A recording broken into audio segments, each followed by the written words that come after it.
Hello, my name is Imad Abu and I'm professor at Aix-Marseille University, and today, guys, I'm going to talk to you about biodentine interaction with the target tissues and how it can decrease pain and leads to pulp tissue regeneration. So as you all know, among the numerous applications with biodentine is that can be directly applied onto the pulp or indirectly, which is called indirect pulp capping. And in both situations, as you all know, the major factor for the success of this treatment is to eliminate bacteria. If you eliminate bacteria, you are successful. If you do not eliminate bacteria, you will get an inflammation. And with inflammation, you will get pain. And this is why the patient will come to complain to you in your private practice.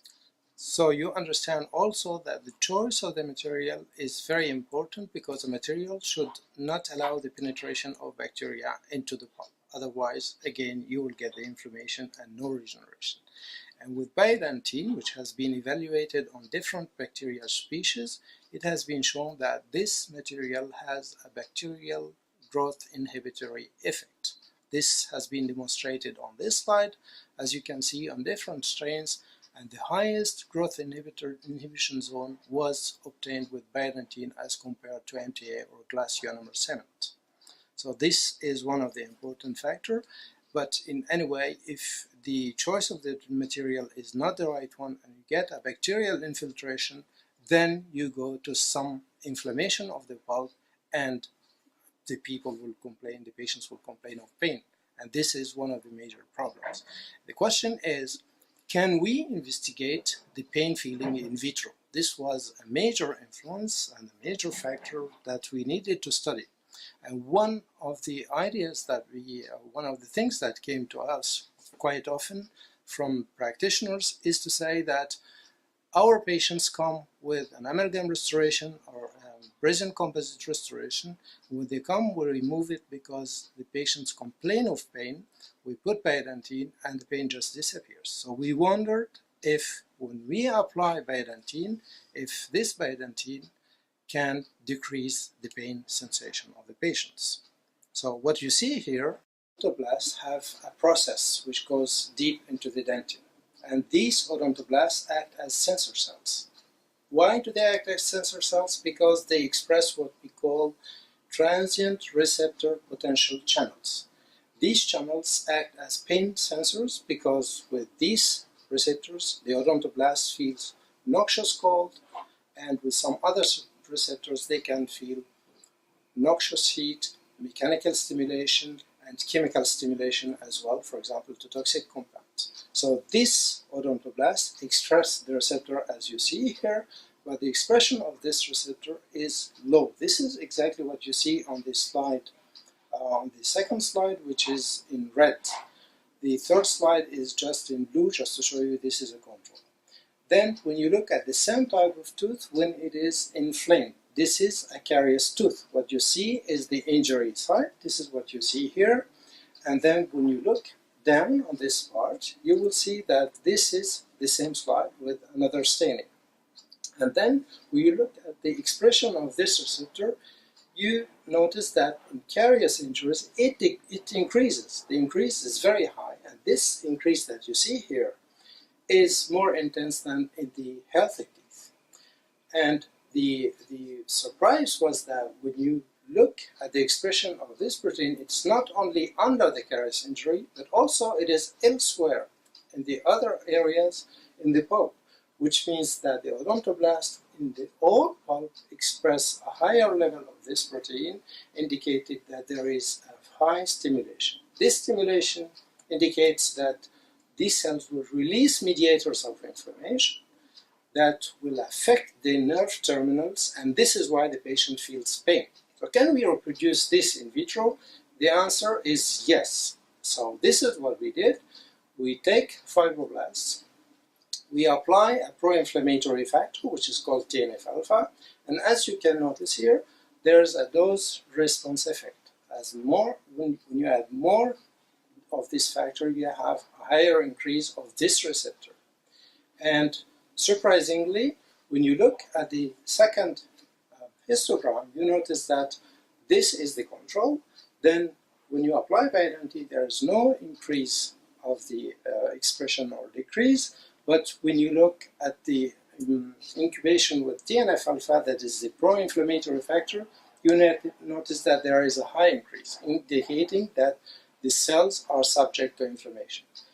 When you add the extract of biodentine on the inflamed cells, you notice that there is a significant decrease of this receptor. This means one thing which is very clear: when we apply biodentine on inflamed cells, there is a decrease in the expression of this receptor. Then we wonder what will happen on the functional activity. So what you see here is a laboratory protocol with which we can stimulate the cells with a cinnamaldehyde. It's a chemical that stimulates this type of receptor, and you notice that the increase is very low. But when you add the pro-inflammatory factor, the entrance of calcium ions increases in a very significant way. This is what you see with the TNF-alpha on the second trace. And when we add biodentine and the pro-inflammatory TNF-alpha, we notice that there is a suppression of this response, and this is what you see on the histogram with the evaluation, with the quantitative evaluation.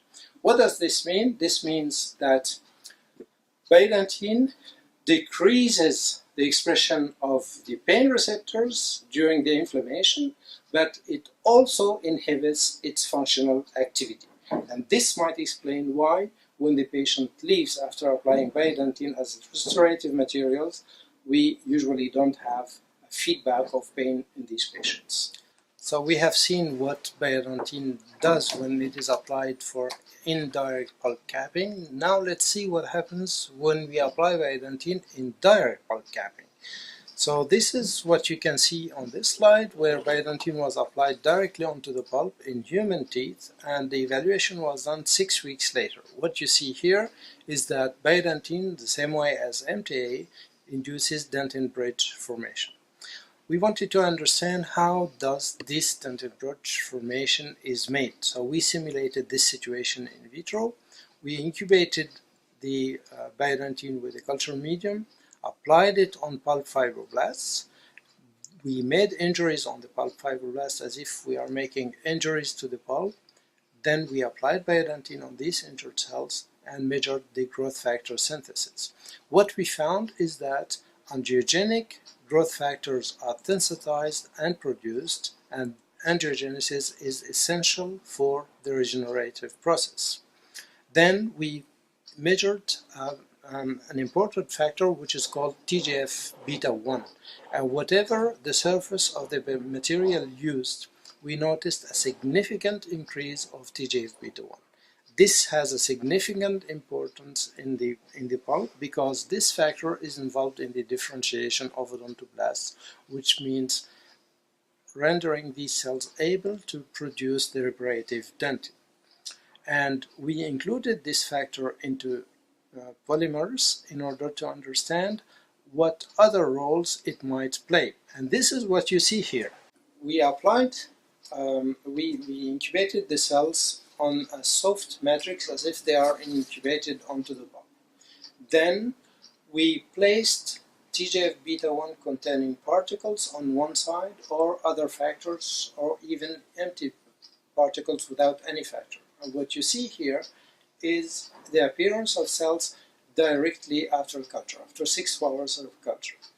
The cells start to spread. This is what you see after 3 days, and after 3 days you see this reference point there.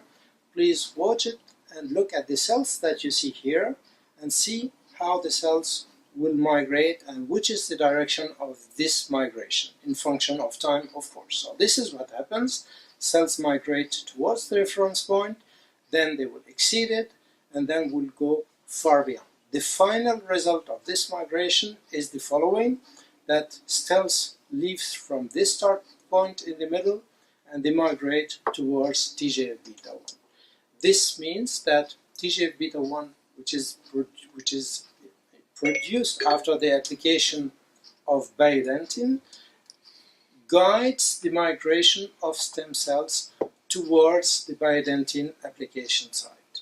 And since we can apply this material at any surface area, it means that we can apply it also for pulpotomy. And this is what has been shown recently. In pulpotomy, Biodentine was applied in primary teeth, and what you see is that the success rate of this application is very high. It's even higher than MDA, but the difference is not statistically significant. So in addition to this study on pulpotomy that I've just presented you, several papers have appeared on pulpotomy on the same subject, but in addition to this application, since the release of Biodentine late 2010, several applications and clinical trials have been published on the various applications of Biodentine. There is a complete list that you can find on its application in the crown. These include clinical trials as well as clinical cases. They are listed here on this table. And you can also find the clinical applications and the published ones in the root. And there is a complete list in this table as well. And the whole story I just told you, you can find it written in a review in the Italian Journal of Endodontics. This will be published in 2016. I think it will appear in November. So the conclusions of this presentations is that Biodentine, as you have noticed, is a biocompatible and bioactive material. It decreases the expression of pain receptors and inhibits their functional activity. This is why patients do not feel pain when Biodentine is applied in indirect cavities. This material can be applied safely onto the pulp, whatever the cavity size. This explains why it can be used even in pulpotomy. Its application directly onto the pulp induces mineralization and dentin bridge formation. And this formation implies that there is no inflammation, because inflammation precedes regeneration. And this regeneration seems to be due to the increasing of the secretion of TGF-beta1, which attracts stem cells to Biodentine application site, and these cells will synthesize and regenerate the missing dentin. Thank you guys for listening to me. It was a great time. Thank you very much.